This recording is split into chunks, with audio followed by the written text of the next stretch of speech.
자, 안녕하십니까. 오늘은 식품화학 제 35강 페이지 328쪽이죠. 2회 모의고사를 풀어보도록 하겠습니다. 자, 1번 문제를 보시면은 다음 아미노산에 대한 설명 중 틀린 것은 나와 있죠. 자, 1번 천연 단백질은 알파 아미노산으로 구성되어 있다. 이거 맞습니다. 그 다음에 2번 봅시다.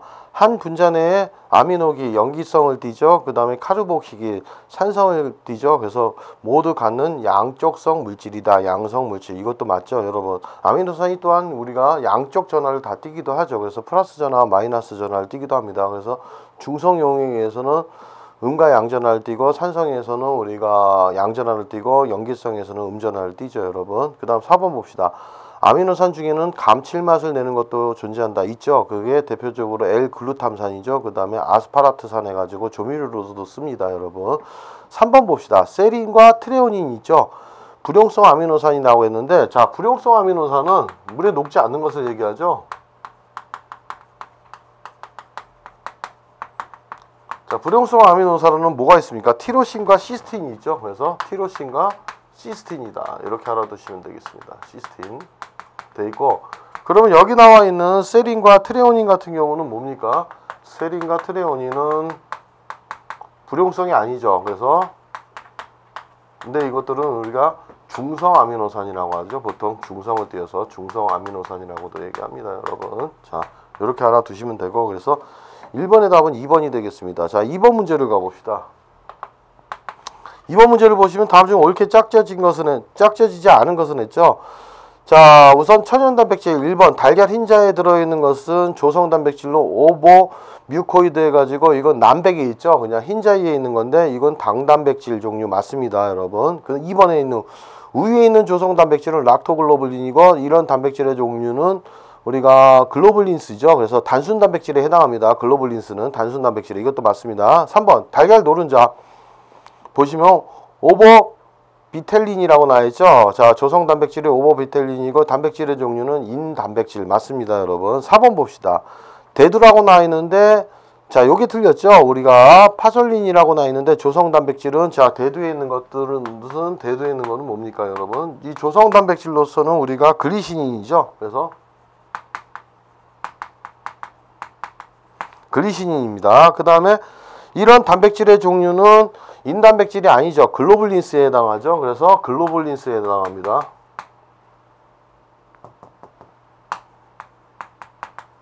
그래서 조성 단백질은 우리가 글리시닌이고, 그 다음에 단백질의 종류로서는 우리가 글로불린스. 틀렸죠? 그래서 자, 2번의 답은 4번이 되겠습니다. 자, 3번을 보시면은 유지의 비누화에 대한 설명이다. 틀린 것은 나와 있죠.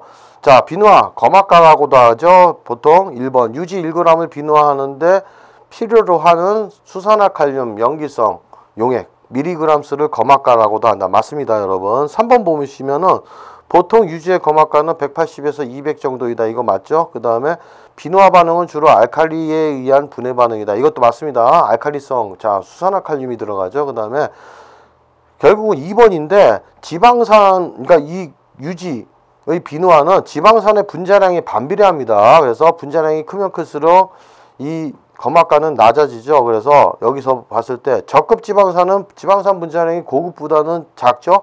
그래서 분자량이 작으면 반비례되니까 어떻게 됩니까? 많이 함유된 유지일수록 거막가는 높다가 돼야 되죠. 낮다가 아니라 높답니다. 그래서 결국 이런 거막가 비누화에 대한 것은 지방산의 분자량이 반비례한다. 그래서 고급 지방산일수록 거막가가 낮고 저급 지방산일수록 거막가가 높습니다. 그래서 3번의 답은 2번이 되겠습니다, 여러분.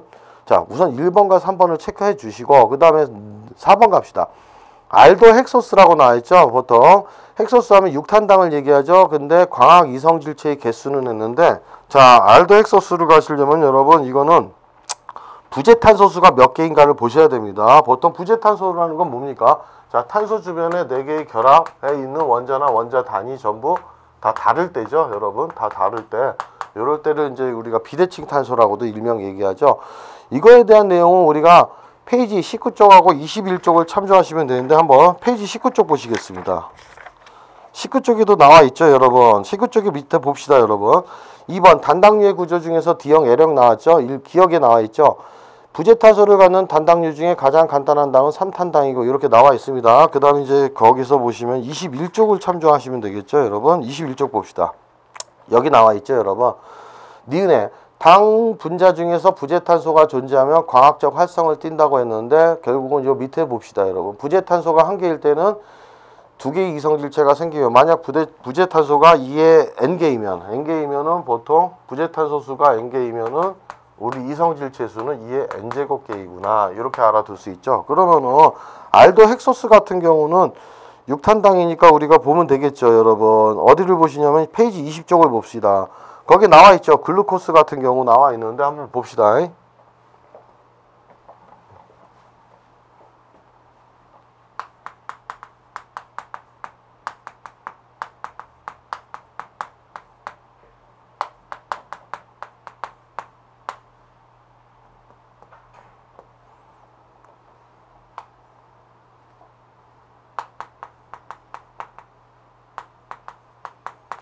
디글루코스 같은 경우 보시면 되겠죠. 포도당입니다, 여러분. 자, 이랬을 때 이제 우리가 부재탄소라는 건 무엇이냐 했을 때인데 H하고 OH죠, 여기는. 그 다음에 여기도 마찬가지로 H, OH. 그 다음에 H, OH. 여기가 H죠. 그 다음에 여기가 OH. 그 다음에 위에는 HOH 이렇게 나와 있죠. 여러분 그러면 한번 살펴봅시다. 여기서 요 부재탄소 요 1번을 중심으로 뭐 CHO 같은 경우는 뭐 결합선이 4개가 아니고 3개니까 놔두시고 여기 한번 체크해 보겠습니다. 보통 C 같은 경우는 이렇게 되죠. H하고 O가 되니까는 요거는 탄소 주변에 결합선 이중 결합 하나 있고 단일 결합 2개 있기 때문에 3개에서 이건 제외가 됩니다. 근데 1번을 한번 봅시다. 자, 이랬을 때 이제 우리가 요 주변에 탄소에 붙은 거 요 3개, 그 다음에 여기 다 다르죠. 그래서 여기 부재탄소라고 합니다. 탄소 주변에 결합선 4개가 있는데 그 중에 붙은 원자나 원자단이 다 다를 경우죠. 2번 탄소 같은 경우도 얘와 위에 거와 아래 거 다르죠. 3번 탄소 같은 경우도 이쪽 좌우 쪽하고 위하고 아래쪽이 다르기 때문에 되고 4번 탄소 같은 경우도 좌우 쪽 위에 쪽하고 아래쪽이 다르기 때문에 자, 이때는 우리가 디글루코스 같은 경우 부재탄소 수가 몇 개입니까? 자, 얘는 4개죠. 그래서 그러면은 이성질체 수 같은 경우는 어떻게 계산한다? 자, 했을 때 좌우가 대칭 반대가 될 수 있죠. 그래서 2가지 경우의 수에다가 4가지 해가지고 2의 4성 해가지고 16가지입니다, 여러분. 그래서 4번의 답은 우리가 328쪽에 4번의 답은 1번이 되겠습니다, 여러분. 자, 그 다음에 자, 5번 문제를 보시면은 효소적 갈변을 방지하는 방법으로 틀린 것은 했죠, 여러분. 효소적 갈변 현상과 비효소적 갈변 현상이 있죠, 여러분. 자, 1번 살짝 데침, 블런칭과 같은 가열 처리를 한다. 이거 맞죠? 그 다음에 2번 염화나트륨이나 아황산염이죠. 아황산염 등의 억제제를 첨가한다. 이것도 맞습니다. 그 다음에 3번 보시면은 공기와의 접촉을 막기 위해서 질소가스를 충전한다. 이건 산소를 제거하는 방법이죠, 여러분. 그러면 3번 봅시다. 과실통조림의 껍질을 벗기는 약알칼리성 물질을 첨가하여 pH를 높여준다. 틀렸죠, 여러분? 보통 약알칼리성이 아니라 약산성입니다. 그리고 pH를 낮춰줘야 되겠죠. 그래서 효소적 갈변을 방지하는 방법입니다. 요거에 대한 내용은 여러분 우리가 보시면은 페이지 279쪽에 있죠. 여기 나와 있습니다. 자, 페이지 279쪽을 보시면 3번에 효소적 갈변의 억제 방법, 효소를 불활성화시킨다. 이것이 가장 좋은 방법이죠. 그래서 효소를 불활성화시키는 건 보통 블런칭이라고 하는데 60도씨에서 파괴가 되죠. 그 다음에 온도 조절 같은 경우 pH 조절, 산소 제거하는 것 또는 아스코르브산 해가지고 자 비타민 C를 첨가해 주는 것들 있죠. 아스코르빈산 같은 경우는 한원제 역할을 한다고 했죠, 여러분. 그래서 네모 박스에 있는 표까지도 이렇게 한번 살펴보시면 되겠습니다. 자, 그렇게 해서 여러분 자 329쪽에 5번은 체크합시다. 중요한 걸로. 그래서 5번의 답은 3번이죠. 자, 그 다음 6번을 봅시다. 다음 중 식품과 냄새 성분이 잘못 짝지어진 것은 했는데 자, 식품의 향기 성분에 나와 있죠. 가실류 같은 경우는 에스테르 맞습니다, 여러분. 그 다음 마늘은 다이알설파이드 해가지고 디알릴 설파이드 해가지고 맞죠. 그 다음에 수육 같은 경우는 카르보닐 화합물이죠. 단백질에 있는 것들 맞습니다. 민물고기 같은 경우는 보통 이 TMAO, 트리메틸 아민 옥사이드는 신선한 해소에 존재하죠. 이게 부패가 됐을 때 TMA가 됩니다. 그리고 또 하나 민물고기는 이런 냄새 성분이 뭐냐면 피페리딘이죠. 그 다음에 아미노벨라, 그 다음에 알데하이드가 됩니다. 여기에 관한 내용은 우리가 식품의 냄새 성분을 보시면 되는데, 향기가 그 페이지 몇 쪽에 보시면 되냐면은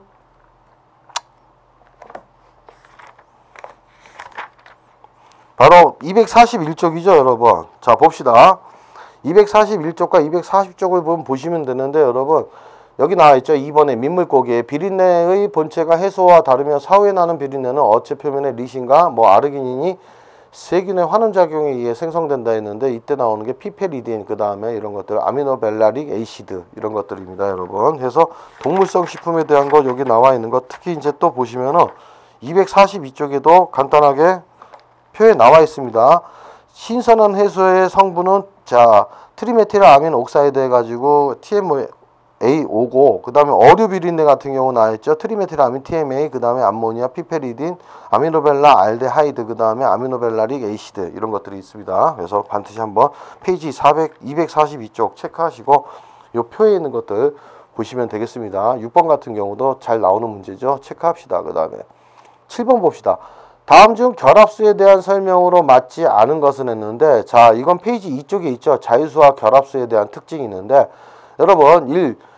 용매로서 적당하지 않다. 맞습니다. 결합수가. 그 다음 수증기 함량이 자유수보다 낮다. 맞죠? 그 다음 4. 수소결합 등에 의해 식품의 성분과 결합을 한다. 맞죠? 그러면 2번이죠. 사도시에서 가장 큰 밀도를 갖는 건 자유수에 대한 얘기입니다. 결합수는 이거보다 더 큰 밀도를 갖죠. 그래서 이거에 관한 내용은 저희 페이지 2쪽을 살펴보시면 되겠습니다. 자 페이지 2쪽 한번 봅시다. 여기 나와 있죠. 자유수와 결합수에 대해서 나와 있는데, 우선은 자유수의 정의는 뭐라고 되어 있습니까? 식품 중에 자유로이 운동할 수 있는 물이고, 자 식품을 건조시키면 쉽게 제거되고 0도씨 이하의 저온에서는 동결이 된다. 그 다음에 전해질을 잘 녹인다. 비중은 밀도의 상대값이죠. 4도씨에서 최고이고 표면 장력과 저음성이 크다고 나와 있죠. 결합수를 한번 봅시다. 식품 성분에 결합된 물로 자유로운 운동이 불가능한 물이죠 여러분. 그래서 두 번째를 보시면 영하 18도씨 이하에서도 액체 상태로 존재하는 물이다. 맞죠? 잘 얼지 않습니다. 그 다음 대기 중에서 100도씨 이상으로 가열해도 제거되지 않고, 그 다음에 용매로 작용하지 않는다. 그 다음에 미생물 포자의 발화 번식에도 이용되지 않는다. 그리고 자유수보다는 밀도가 크다는 거. 그리고 냉동식품에서 변질이 원인이 된다. 이거 반드시 체크합시다 여러분. 이것도 중요하죠. 그래서 자 7번 같은 경우도 체크를 합시다 여러분. 그 다음에 페이지 329쪽에 8번 문제를 가봅시다. 단순 지질에 속하지 않는 것은 했는데, 여러분 왁스류, 중성지방, 콜레스테롤, 에스테르 같은 경우는 단순 지질에 해당하죠. 그래서 근데 이제 4번 같은 경우 이소프레노이드 같은 경우는 복합 지질에 해당합니다. 이거에 관한 내용은 79쪽을 참조하시면 되는데, 페이지 79쪽 잠깐 보겠습니다. 자, 단순 지질은 뭐라고 정의가 되어 있습니까? 여러 종류의 알코올과 지방산의 에스테르 결합이라고 나와 있죠. 이때 이제 중성지방, 왁스류 이렇게 나와 있습니다, 여러분. 그 다음에 복합 지질은 뭡니까? 지방산과 알코올, 에스테르 결합 외에 인, 당, 황, 질소한 물들이 결합된 것이라고 나와 있죠. 여기를 한번 이렇게 살펴보시고 그 제목에 대한 내용을 좀 보시면 되겠습니다, 여러분. 그래서 8번의 답은 4번이죠. 자, 그 다음 9번 봅시다. 녹말의 노화 방지. 보통 녹말이 노화된다는 건 베타화가 되는 거죠. 그러면 알파화 되는 건 호화라고 얘기합니다. 노화 방지에 대한 내용으로서 맞지 않는 것은 했는데, 여러분 이거는 이거와 관련된 내용은 페이지 62쪽에 있습니다. 자 1번 우선 봅시다. 알파한 다음 곧바로 80도씨 이상에서 수분을 제거한다. 맞죠? 그 다음에 2번 동결 건조하여 수분을 제거한다. 맞습니다. 4번 설탕과 같은 물에 용해되기 쉬운 물질을 첨가하는 것은 노화 방지의 한 방법이다. 맞습니다. 여러분 3번이죠. 미숫가루, 즉석 라면 등은 노화되기 쉬운 식품의 대표적인 예이다 했는데 수분이 거의 없죠. 건조식품에 대해서는 그건 아닙니다. 그래서 이거에 관한 내용은 페이지 62쪽에 있죠. 여러분 단백식품, 그러니까 탄수화물의 변질이죠. 여기 보시면 노화의 정의가 나와 있습니다. 62쪽에. 자 그렇게 보시고 노화에 영향을 미치는 요인과 그 다음에 63쪽에도 노화를 억제하는 방법이 나와 있죠. 여러분 여기를 한번 쭉 보시면 되겠습니다. 노화에 영향을 미치는 요인은 전분의 종류, 온도, 그 다음에 수분 함량이죠. 수분 함량은 보통 30에서 60%일 때 노화가 가장 잘 되고, 그 다음에 pH 같은 경우는 pH가 증가할수록 알칼리 용액에서는 노화가 잘 일어나지 않습니다, 여러분. 이런 것들을 보시면 되겠습니다. 자, 그래서 자 다시 페이지 329쪽을 보시면 9번의 답은 3번이 되겠습니다. 자, 그 다음에 10번 봅시다. 다음 유지의 산패에 대한 설명 중 맞지 않는 것은 했는데, 자, 1번은 지방산의 포화도가 낮을수록 산패가 잘 된다. 포화도라는 포화지방산과 우리가 보통 지방산은 포화지방산과 불포화지방산이 있죠. 포화지방산은 탄소 사이의 결합이 단일 결합으로 이루어져 있고, 불포화지방산은 탄소 사이의 결합에 이중 결합이 존재하는 것이죠. 하나 이상. 그러면은 지방산의 산패가 잘 일어나는 건 불포화도가 높아야 됩니다. 이중결합, 탄소 사이에 이중결합이 있을수록 우리가 첨가 반응성이 크기 때문이죠. 그래서 1번은 맞는 거고, 2번 봅시다. 산소 분압이 150mm Hg 이하에서는 압력에 비례해서 산패 속도가 증가한다. 이것도 맞죠? 그러니까는 150mm 이하에서는 보통 산소압에 비례해서 이렇게 증가합니다. 150에서는. 자, 이렇게 증가하다가 150 이상에서는 이제 일정하게 유지되죠, 여러분. 산소 분압이 이상에서는 산패 속도가 일정합니다. 그 다음 4번 봅시다. 유리지방산이 많으면 산화가 촉진된다고 했는데, 여러분, 자, 보통 불포화지방산보다는, 자, 포화지방산보다는 불포화지방산이 산패가 촉진된다고 했죠? 자, 맞고, 3번 봅시다, 여러분. 유지에 수분이 존재하지 않을 때 산패는 발생되지 않는다. 아니죠. 수분 함량이 보통 수분 활성도가 AW가 3.0 이하에서도 산패가 일어나죠. 그래서 수분 함량 낮은 건조식품에서도 직접 우리가 이 식품이 산소와 접촉을 하기 때문에 그렇습니다. 오히려 수분 활성도가 3.0에서는 어떻습니까? 물 분자가 단일막을 이루어서 우리 식품과 산소가 접촉을 못하게 방지하기 때문에 산화가 억제되죠. 그래서 10번의 답은 3번이 되겠습니다. 그래서 수분이 존재하지 않을 때, 이건 틀렸죠. 오히려 수분이 존재하지 않을 때는 산화 속도가 증가하죠. 자, 이거에 관한 내용은 페이지 86쪽을 한번 참조해 보겠습니다. 자, 페이지 86쪽을 펴보시면은 여기 나와 있죠. 유지의 산패에 대한 내용이 나와 있습니다. 자동 산화에 의한 산패가 나와 있는데, 가수문에 보통 86쪽에 니은에 나와 있죠. 산화에 의한 자동 산패. 유지는 공기와 접촉하여 산소를 흡수하고 산소는 유지를 산화시켜 산화생성물을 형성한다. 이런 부분 보시면 되는 거고, 마찬가지로 우리가 그 88쪽에도 그 산소 흡수량 그거 나와 있습니다. 또 하나는 이제 수분 활성도 쪽에서도 우리가 볼 수 있는 것은 바로 페이지 6쪽이죠, 여러분. 페이지 6쪽 같은 경우 보면은 수분 활성도가 3.0 이하, 2.5 이하에서는 거의 유지 산화가 급격히 되고, 수분 활성도가 3.0에서는 유지 산화가 거의 억제되죠. 그래서 최소가 됩니다, 여러분. 그래서 반드시 알아두시고, 자, 10번도 우리가 체크합시다. 중요하죠. 그 다음에 11번 문제를 봅시다. 330쪽의 11번 문제를 보시면 아미노산의 일종인 알라닌이 스트레커 반응을 거쳐서 생성되는 것은 했는데, 이거는 비효수적 갈변 현상이죠. 그래서 우리가 메일라드 반응이라고 하죠. 메일라드 반응의 마지막 단계가 뭡니까? 아미노산은 탈탄산 탈아미노 반응이 일어나서 이산화탄소와 알데히드류로 분해되는 거. 이 스트레커 반응이라는 건 그겁니다. 최종 반응이죠. 메일라드 반응의 최종 단계인데, 아미노산은 탈탄산 탈아미노 반응이 일어나서 이산화탄소와 알데히드류로 분해될 수 있는 것. 이것을 얘기합니다. 그래서 자, 11번 문제 다시 한번 보시면 아미노산의 일종의 알라닌이 스트레커 반응을 거쳐서 최종 생성되는 것은 알데히드류하고 우리가 이산화탄소라고 볼 수 있죠. 그래서 11번의 답은 1번 아세트 알데히드 해가지고 답은 1번이 되겠습니다. 2번, 3번, 4번은 아니죠. 그 다음에 12번 문제 가봅시다, 여러분. 다음 점탄성체의 성질로 잘못 짝지어진 것은 했는데, 자, 봅시다. 바이젠베르 2번에 바이젠베르크 효과는 말 그대로 법선이라는 건 수직이죠. 수직 응집력을 얘기하는데, 연유를 저을 때 연유가 젓가락을 따라가 올라가는 성질. 이거 바이젠베르크 효과 맞습니다. 3번 경점성 했는데 점성과 탄성이 복합된 물체의 단단함 맞죠? 그 다음에 우리가 4번 같은 경우는 뭡니까? 물성에 대한 얘기죠. 텐드리니스 텍처 해가지고 뭡니까? 식품의 이제 물성인데 이거는 뭡니까? 식품의 입안에서 촉감과 관계 있는 성질로서 점탄성과 우리가 밀접한 관계, 탄성의 물성을 가지고 있는 걸 얘기하는 건데 맞습니다, 여러분. 자, 그러면은 점탄성, 탄성과 관계 있는 거 맞습니다. 그래서 1번 봅시다. 예사성 했는데, 예사성이란 건 뭡니까?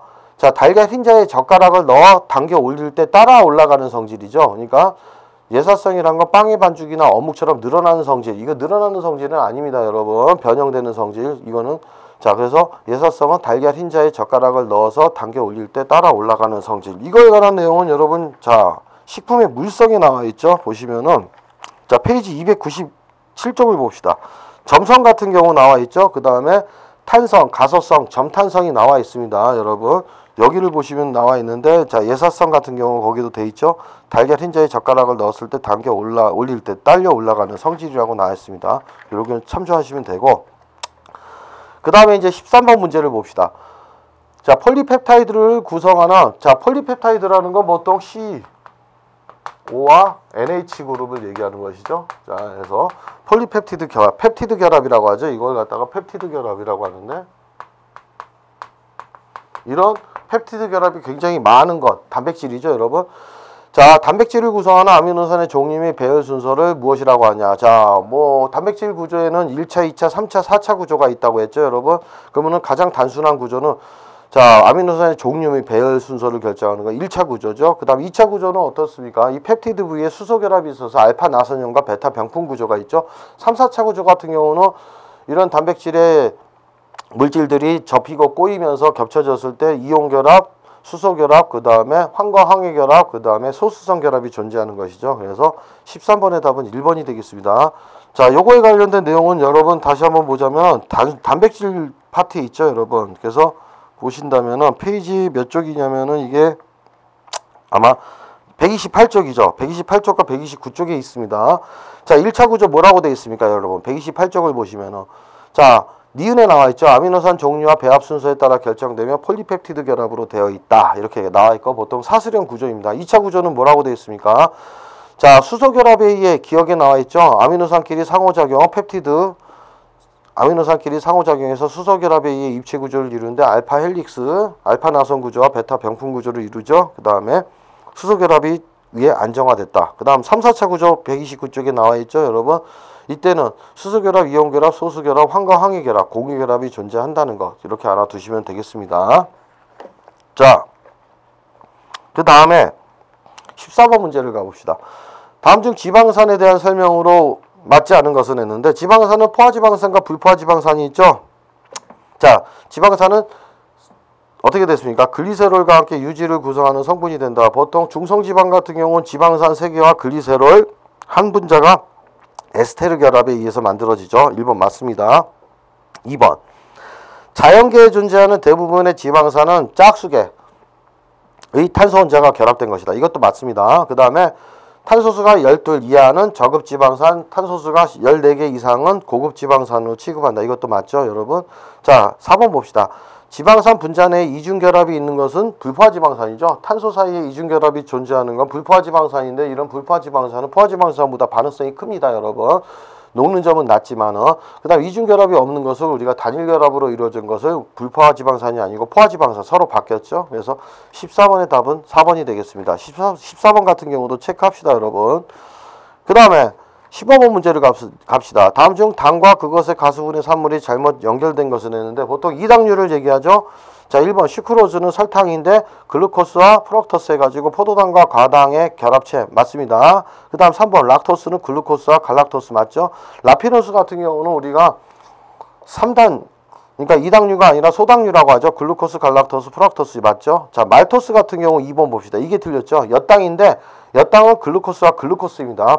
글루코스 프락토스가 아니라 글루코스와 글루코스 같은 포도당 2개가 결합된, 자, 이당류다 해가지고 15번의 답은 2번이 되겠습니다, 여러분. 자, 그 다음에 16번 문제를 보시면 다음에 콜로이드 식품 중에 겔 상태, 이 겔 상태라는 건 뭡니까? 졸과 겔이 있죠. 겔이 보통 반고체화 상태죠. 졸은 뭡니까? 분산메인 액체 속에 분산질 고체가 섞여 있는 현상이죠. 보면 1, 3, 4 같은 경우는 우리가 졸이라고 볼 수 있죠. 이거에 관한 내용은 여러분 페이지 294쪽을 살펴보겠습니다. 294쪽을 보시면 거기 나와 있죠, 여러분. 졸, 분산매가 액체이고 분산질이 고체인 유동성을 갖는 액체 상태구나. 겔은 자, 보통 졸의 분산매가 냉각되거나 물이 제거됐을 때, 그 다음에 졸이 유동성을 잃고 응고된 반고체 상태를 얘기하는 겁니다, 여러분. 해가지고 16번의 답은 2번이 되겠습니다. 그 다음에 17번 문제를 가보겠습니다.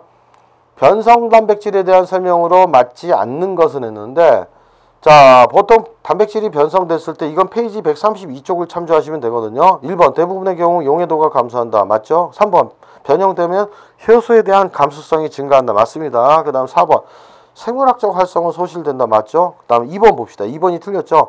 변성되면 단백질의 반응성이 감소한다가 아니라 증가합니다. 그리고 또 다른 거는 이렇게 변성 단백질 같은 경우는 점도가 증가하고 결정성은 상실이 됩니다. 이거에 관한 내용을 한번 보시려면 페이지 132쪽을 한번 봅시다. 132쪽을 보시면 여기 나와 있죠. 자, 3번에 변성시, 단백질이 변성시 일어나는 변화, 생물학적 기능 상실한다. 1번 나와 있죠. 그 다음에 2번에 단백질 구조가 변해서 효소작용이 용이하다. 그 다음에 3번 용해도가 감소한다. 4번 반응성이 증가한다. 5번 결정성이 상실한다. 6번 점도가 증가한다. 이렇게 체크하시고 확인하시면 됩니다, 여러분. 그래서 자, 지금 봤을 때 17번 문제도 체크하십시오. 중요한 부분이고, 그 다음에 18번 문제를 가봅시다. 단당류의 성질 중 광회전성과 관계가 깊은 것은 했는데, 이거 관련이 있던 건 아까 부재탄소수 얘기했었죠. 이성질체 수화 가지고 하는 거. 페이지 21쪽에 있습니다, 여러분. 그래서 이거와 관련된 거는 23쪽을 참조하시면 되죠. 페이지 23쪽을 참조하시면 되는데, 비대칭 탄소의 존재죠. 그래서 18번의 답은 4번이겠습니다. 4번이 되겠죠. 그 다음 19번 문제 봅시다. 다음 중 효소의 특징으로 알맞지 않은 것은 했는데, 자, 1번 봅시다. 효소 자체는 반응 전과 반응 후에 있어서 변화가 없다. 그렇죠? 효소는 생체 촉매, 촉매작용하죠. 촉매는 자신은 변화되지 않고 다른 물질의 화학 반응을 조절합니다. 보통 효소 같은 경우는 빠르게 조절하죠. 그 다음 2번. 효소 작용은 적정 온도와 적정 pH에서 활발하게 작용한다. 맞죠? 그 다음에 3번. 한 효소는 특정한 기질에만 작용하는 기질특이성이죠. 이것도 맞습니다. 기질특이성이고 4번 문제 봅시다. 4번은 무기촉매, 19번의 4번은 무기촉매와 일반적인 성질이 거의 유사하다. 다르죠, 여러분. 효소는 온도 영향을 받기 때문에 보통 생체촉매라고 하는 효소는 최적 온도의 영향을 받기 때문에 이렇게 되죠. 우리가 최적 온도가 있지만 무기촉매 같은 경우는 우리가 어떻게 됩니까, 여러분? 자, 이렇게 되죠. 무기촉매 같은 경우 온도 영향이 없습니다. 그냥 온도가 높으면 높을수록 어떻게 됩니까? 반응 속도는 당연히 빨라지죠. 그렇지만은 자, 반응 속도를 보았을 때 효소 같은 경우는 이런 최적 온도가 존재한다. 그래서 성질, 무기촉매와 효소는 다릅니다. 그래서 효소는 온도 영향으로서 최적 온도가 존재하지만 무기촉매는 그렇지가 않다. 온도 영향을 받지 않는다. 하면 되겠습니다, 여러분. 그래서 19번의 답은 4번이 되겠습니다. 뭐 이거에 관한 내용은 여러분 19번 문제는 페이지 199쪽을 보시면 나와 있으니까 살펴보시면 되고, 20번 문제죠. 자, TBA는 뭡니까? 유지의 산패 측정을 위한 것이죠. 이건 페이지 90쪽을 한번 보십시오. 90쪽을 보시면 유지의 산패 이것도 중요하죠. 페이지 90쪽을 한번 살펴보겠습니다. 자, 90쪽에 보시면 산패 측정법 나와 있죠. 그 중에 중요한 게 뭡니까? 과산화물가죠. POV라고 하는 거. 그 다음 TBA, 그 다음에 3번 총 카르보닐 화합물, 이런 것들이 중요합니다, 여러분. TBA 뭐라고 되어 있습니까? 유지의 산패가 진행됨에 따라 생성되는 카르보닐 화합물 중 모노알데하이드가 생성되는 것에 기초를 한다는 거. 그리고 TBA 시약이 첨가했을 때 가열 시 생기는 적색의 강도로 측정한다. 반드시 체크합시다, 여러분. 해가지고 자, 20번 문제를 다시 보시면 어떻게 됩니까? 2번이죠. 노란색이 아니라 적색이라고 나와야 됩니다. 노란색의 색깔 반응으로 측정할 수 있다가 아니라 적색의 색깔 반응이죠. 그리고 1번 같은 경우 가산화도를 측정하는 데 쓰이는 색깔 반응 맞습니다. 4번 가산화 지질을 산성호에서 가열함으로써 생성되는 말론알데하이드와 TBA와의 축합 반응이다. 맞죠? 그래서 20번의 답은 2번 되겠습니다. 20번도 체크하십시오, 여러분. 자, 그 다음에 이제 페이지 332쪽 넘어가겠습니다.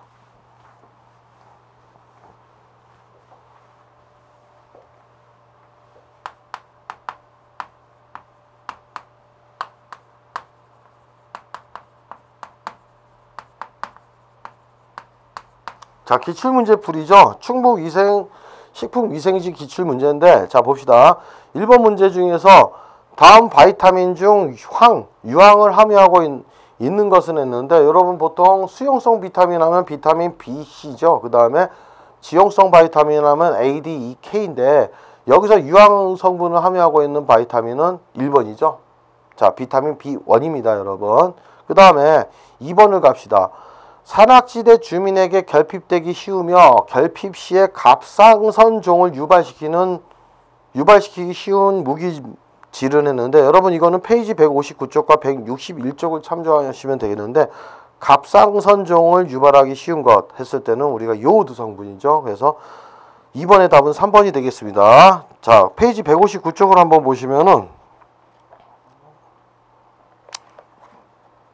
여기 나와 있죠. 칼슘, 인, 소디움, 그 다음에 염소, 마그네슘, 포타슘하고 황 나와 있습니다. 그리고 161쪽에 그 인에 대한 160쪽에도 인에 대한 얘기가 나와 있죠. 요오드 같은 경우 갑상선의 요오드가 부족하면 갑상선 종이 발생한다는 얘기가 나와 있고 여기 한번 살펴보시면 되겠습니다, 여러분. 그래서 2번의 답은 3번이고 다시 3번 문제 가봅시다. 다음 중 무기염류의 작용이 아닌 것은 했는데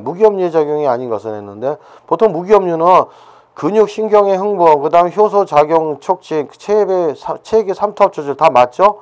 자, 2번이죠. 단백질의 용해도 감소가 아닙니다, 여러분. 그래서 3번의 답은 2번이고 이거에 관한 내용 문제는 156쪽에 있죠. 156쪽을 참조하시면 되겠습니다. 여기 무기염류에 관한 거 나와 있죠. 칼슘, 그 다음에 인, 나트륨, 칼륨, 염소, 마그네슘, 황에 대한 것들 나와 있으니까 쭉 한번 살펴보시면은 아닌 것은 3번의 답은 2번이 되겠습니다. 보통 근육, 신경의 흥분 같은 경우는 나트륨, 칼륨 성분이죠. 칼슘 성분도 되고 뭐 효소작용 촉진이다, 체액의 삼투압 조절 이런 부분 나와 있는 거는 159쪽에도 나와 있죠, 여러분. 간단하게 이 표에 나와 있는 것들 정리 한번 해보시면 되겠습니다, 여러분.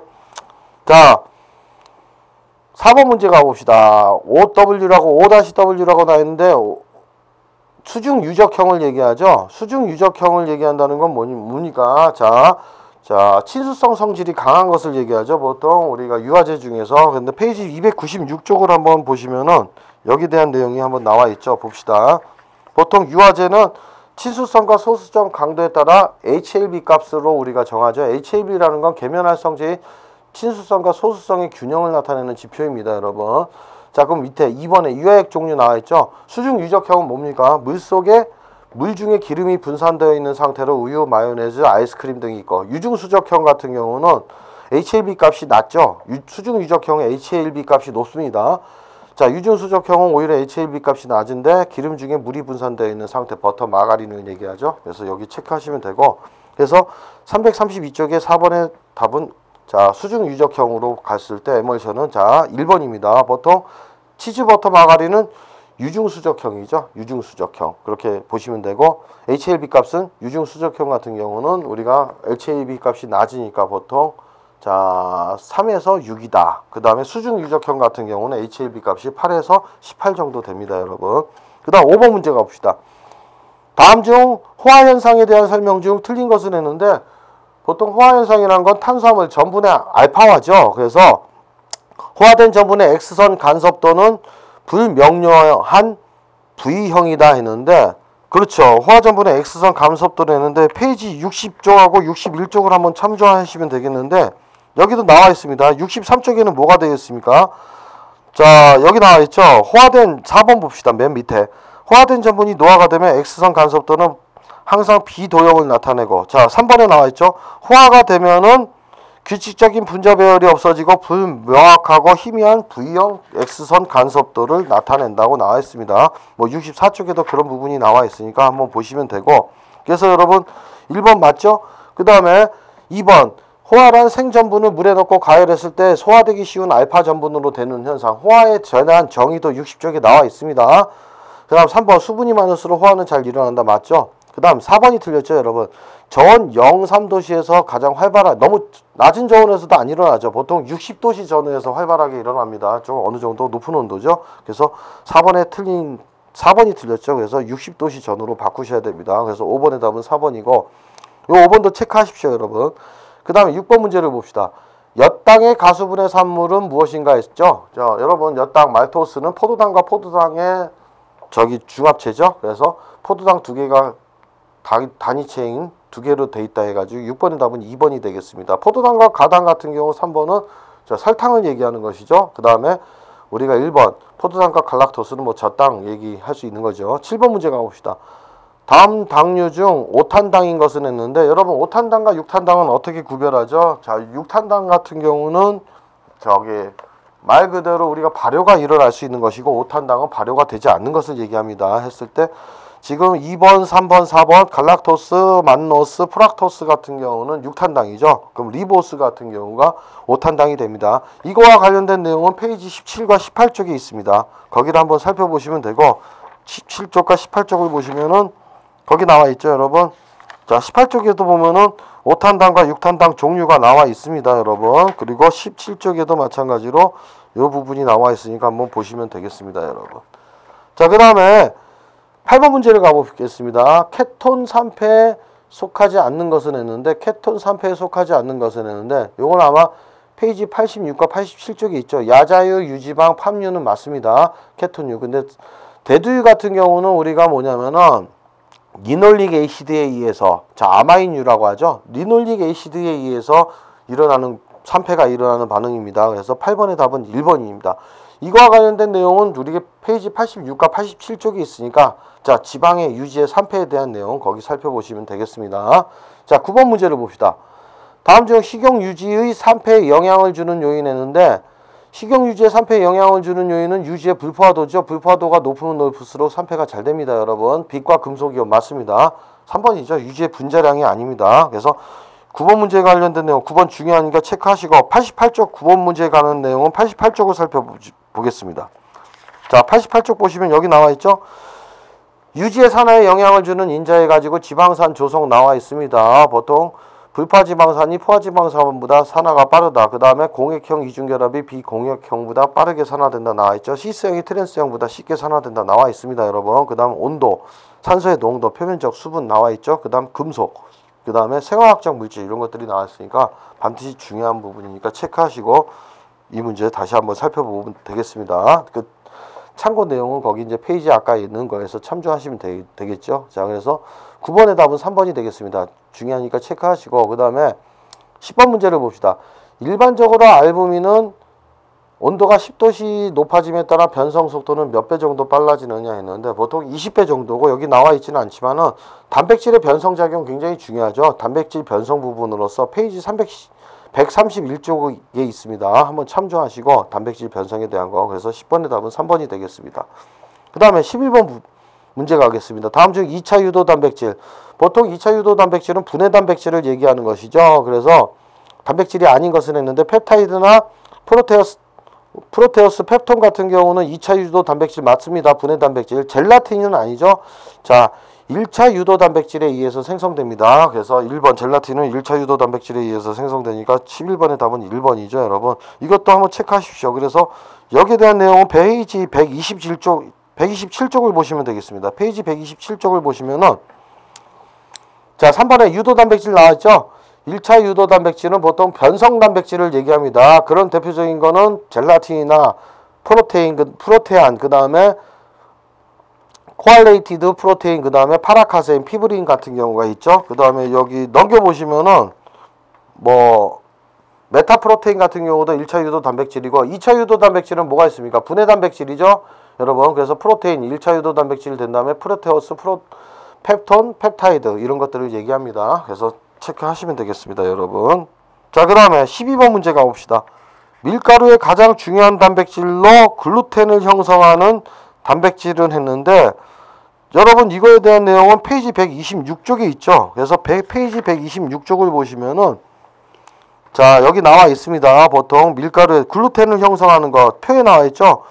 자, 글루텔린이다, 글루텐이 나와 있는데, 여러분 여기 보시면 뭐라고 나와 있습니까? 보통 글루테닌과 글리아딘이라고 나와 있죠. 이게 밀에서 나오는 겁니다. 그럼 저기 봅시다. 글루텐이 나와 있죠. 글루텔린에 그 다음에 프롤라민에 있는 거에서 밀 종류에서 글리아딘이라고 나와 있습니다. 여기 특징에 표에. 그래서 자, 12번의 답은 2번이 되겠습니다, 여러분. 그 다음 13번 문제를 보겠습니다. 냉동식품의 해동 시 발생하는 드립을 감소시키는 전처리 방법이 아닌 것은 했는데, 보통 우리가 이제 말 그대로 해동 시 이제 결정형 파괴되는 거, 당류 첨가, 식염 첨가, 축합, 인산염, 이런 인산염 첨가 맞습니다, 여러분. 알부민 첨가가 아니죠. 알부민은 단백질 종류로서 13번의 답은 1번이 되겠습니다. 그 다음에 14번 문제를 가시면은 다음 중 식품 중 수분의 성도가 가장 낮은 것은, 건조식품을 얘기하죠. 그러니까 쉽게 여기서 보통 국수 같은 경우도 쌀도 건조식품이라고 하지만은 우리가 물하고 친하지 않은 소수성, 물질이 존재하는 것들은 자 4번 초콜릿이죠 여러분. 그래서 14번의 답은 4번이 되겠습니다. 그다음 15번 문제 가보겠습니다. 자 어떤 식품에 36%의 수분과 29%의 소금이 함유되어 있다. 이 식품의 수분 활성도는 했는데 여러분 요거에 대한 내용은 수분 활성도는 페이지 3쪽 이거 되게 중요하죠. 체크하시고 페이지 3쪽을 봅시다. 페이지 3쪽을 보시면 이렇게 나와 있죠. 자 수분 활성도 해가지고 AW가 수분 활성도입니다.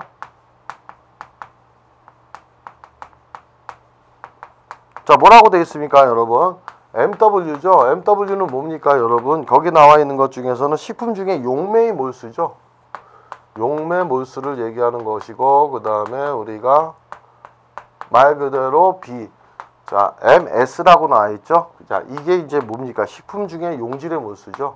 식품에 있는 용질의 몰수에 대한 보통 우리가 몰 분율이라고 하는데 바로 식품 중에 포함된 용매 수분의 몰 분율을 얘기하는 것이죠. 요거에 대해서 우리가 계산 문제를 해보자면은 여기 부분에도 아마 지금 3쪽에 보통 2번에도 나와 있습니다. 몰 분율을 이용한 수분 활성도가 나와 있는데 그 3쪽하고 4쪽에 있는 거를 참고하시면 되는 것이고 여러분 이거 여기서 한번 살펴보겠습니다. 자 이렇게 됐을 때 몰수 같은 경우는 어떻게 구합니까? 자 분자량분의 우리가 보통 질량이라고 얘기하죠. 이렇게 해서 자 질량이라고 얘기하는데 질량 B를 써도 됩니다 여러분. 그러면은 용매의 몰수를 봅시다. 식품에 36%의 수분이 들어갔다 했죠. 질량 B가 36%이고 그 다음에 분자량은 18이기 때문에 이렇게 보시면 되겠죠. 용매 몰수는 18분의 36이구나. 이렇게 보시면 되겠습니다. 그 다음에 자 용질의 몰수를 계산해봐죠. 여기서 용질은 소금이 됩니다. 소금의 질량 B가 29%고 소금의 분자량이 58이기 때문에 더하기 자 58분의 자 얼마죠? 29 하면은 요게 이제 소금 용질의 몰수죠. 그 다음에 분의 용매의 몰수니까 18분의 36 요걸 계산하시면 되겠습니다. 이렇게 계산했을 때 이제 이것이 0.8이 나오죠. 수분 활성도. 자 반드시 알아둡시다. 그래서 15번의 답은 4번이 되겠습니다. 그 다음 16번 문제를 가봅시다. 초콜릿 된장국의 교질 상태의 종류는 했는데 이건 현탁질이라고 하죠. 우리가 콜로이드 입자보다 큰 거 현탁질. 그래서 16번의 답은 4번이 되겠습니다. 17번 문제가 조금 잘못됐죠. 여러분 한번 보시자면은 15% 설탕액에 0.15% 소금 용액을 첨가했을 때 맛은 어떻게 변하는가 했는데 여기 17번의 답은 1번으로 되어 있는데 1번 같은 경우는 짠맛이 증가한다 해가지고 맛의 대비에 대한 것이죠. 이거는 자 3번이죠. 단맛이 증가하는 거. 이거에 관련된 내용은 여러분 한번 같이 보겠습니다. 215쪽을 보시면 되겠죠. 페이지 215쪽을 보시면은 그래서 이 문제가 좀 답이 틀렸는데 215쪽 살펴보겠습니다. 여러분 여기 나와 있죠. 216쪽하고 보통 215쪽에서 상승효과 대비효과 나와 있죠. 대비효과는 뭡니까? 짠맛에는 신맛이 대비효과고 설탕이 0.15%의 소금을 3번에 나와 있죠. 소금을 가하면은 단맛이 증가한다 나와 있습니다 여러분. 그리고 216쪽에도 나와 있죠. 맛에 대비해서 짠맛에 소량의 소금을 넣으면 단맛이 증가하는 것이고 맛의 상승이다 이런 부분 나와 있고 맛의 변조, 맛의 억제 나와 있죠. 이런 것들을 보시면 되는데 이 문제는 그러니까 짠맛이 증가된다가 아니라 15% 설탕액에 약간의 소금 용액을 첨가하면 단맛의 증가, 맛의 대비 효과로 보셔야 됩니다. 그래서 17번의 답은 3번으로 정정하겠습니다. 자 이렇게 바꿔주시고 그 다음에 18번 문제도 보시면은 다음 중 버터 향기의 성분이 아닌 것은 했는데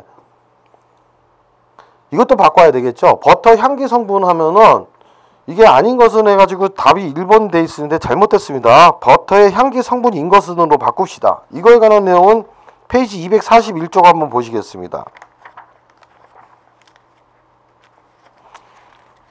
241쪽을 보시면은 여기 242쪽에도 나와있죠. 버터의 향기 성분은 보통 아세톤하고 우리가 디아세틸이라고 나와있죠. 그래서 아세톤인가 디아세틸이기 때문에 버터의 향기 성분의 주체는 이렇게 되어 있습니다.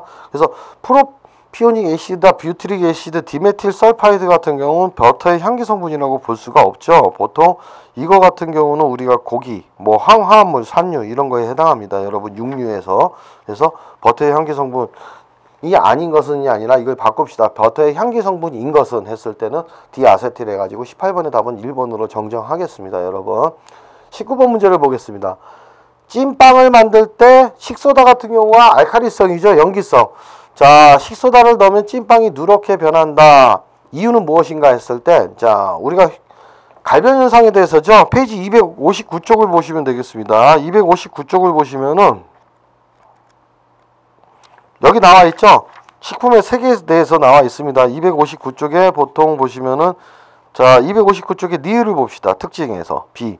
식품의 색이죠. 밀가루의 소다, 염기성 물질이죠. 넣고 요리한 찐빵과 양파, 양배추를 이게 불안정하기 때문에 색깔이 변색된다고 나와 있습니다, 여러분. 그래서 19번의 답은 3번이 되겠습니다. 보통 플라보노이드계 색소죠. 그래서 플라보노이드계 색소가 알칼리에 의해서 불안정하기 때문에 변색이 된다 해서 19번의 답은 3번입니다, 여러분. 그 다음에 과실이 익어가면서 생성되는 팩틴은 어떤 효소의 작용에 의한 것인가 했는데 보통 프로토팩티네이스 해가지고 파파인이다 이런 게 아니다. 팩티네이스가 아니라 프로토팩티네이스입니다. 보통 팩티네이스도 있고 프로토팩티네이스도 있는데 이때는 우리가 3번 프로토팩티네이스로 해야 됩니다. 20번의 답은 3번이 되겠습니다. 자, 이래서 오늘 35강을 마치고 다음 이 시간에는 제 36강도 마찬가지로 계속 이어서 기출문제, 최근 기출문제 풀이를 해보도록 하겠습니다. 자.